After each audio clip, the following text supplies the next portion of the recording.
Now, tying some Peeping Caddis. This is a basic Peeping Caddis pattern, but what it is, it's just tied on a jig hook, so that obviously when it's fishing in the river or even loch, it's a good loch pattern, the hook's going to be sitting like this.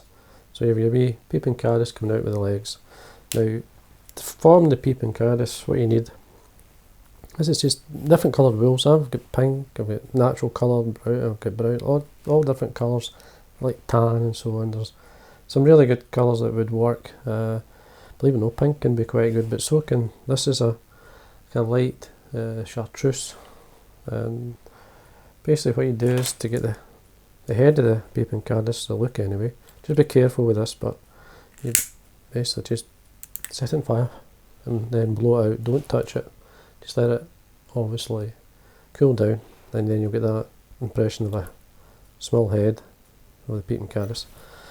Now, I usually sit down and do half a dozen or so at a time. As I say, it's an easy fly to tie. The hook I'm using, this is the full mill. This is the jig hook, or jig force in black nickel. In this case it's a size 14. As a 14, it's a big hook for a 14.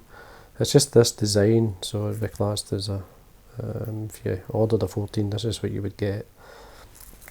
I would say it's more like a 10 than a 14, but if it was going by standard sizes.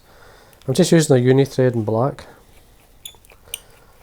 So first thing we do is just start the thread with the tungsten bead. Take it down. I want to come round the bend slightly. Remove the waste.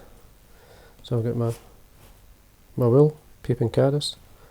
You're looking not too far, round about say 4 to 5 mil or so away from the back of the hook, and tie this in. Nice and tight. What I'm doing, I'm just going to quickly take the thread up and then come back down, just to make sure it's secure. Nice and tight. Just check the position, because the hook basically will be sitting upside down. Yeah, the legs, now I'm using Partridge.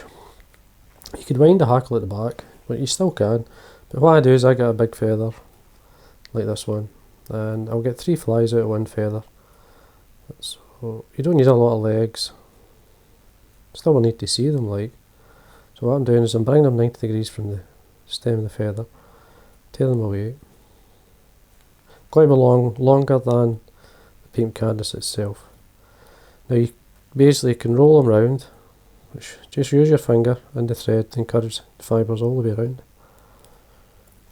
Then I'll get my dubbing needle in here, so I can just lift them out. See the length of, as I say, they've got to be longer. Then they're reasonably spread round the hook, which is fine. And again, just take the thread quickly up. And the way back down, I'm going to tie in, this is a small copper wire, just to tighten the body up. Take my thread up and tie it in at the same time, all the way up. Now sometimes I just like a wee touch of, in this case this is some glister. You could use UV or anything like that. Just a tiny drop, just a wee bit of sparkle near the legs. Slide up, tie it up against the legs. For the main body itself, I'm using Hare's mask. There's a Hare's mask here. Now I've trimmed some away, blended it within my fingers. Quite like a dark type dubbing, and the mask gives you that. You could use the ears as well, so just lightly dub it on.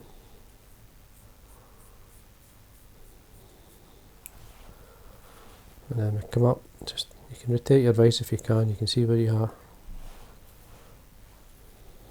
And then spin it as you wind up. And if you add a wee bit more as you go.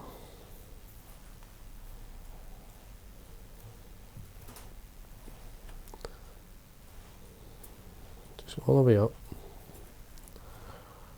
You can be as heavy or as thin as you want, it still works.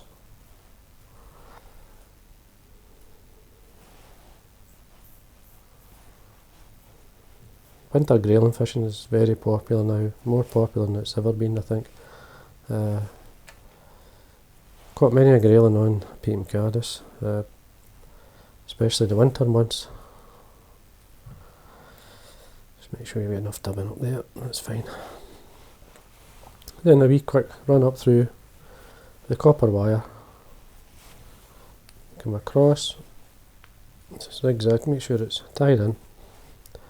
Bend and break it off. Now what I'm going to do here is make sure the bead's sitting right. Sometimes it twists in the, it's caught amongst the dubbing, so I just get it set. And as I say, a wee bit of dubbing to tidy this up. Quite loose. Then what I do is simply some varnish or super glue, in this case it's super glue. It's a full mill super glue with a brush, so it's easy to apply, and then just stroke back the fibres, 1, 2, 3, quick as you can, especially with the super glue. There we are. Now I like to just rough up the legs, bring them back, just a bit of bend into them. Another good leg on a Peeping Caddis is a pheasant tail tied. Knotted legs, which look quite good, but the old Partridge fibres is as good as any. I say that's just a quick tie, and you go through these. I mean, when you go fishing with these type of flies, you need a good dozen or so in your box, because you will catch up in the bottom. If you're not fishing the caddis right, you should be bouncing off the bottom. And basically that's it. The Peeping Caddis, simple pattern that. And the grayling really like it, so I hope you enjoyed that.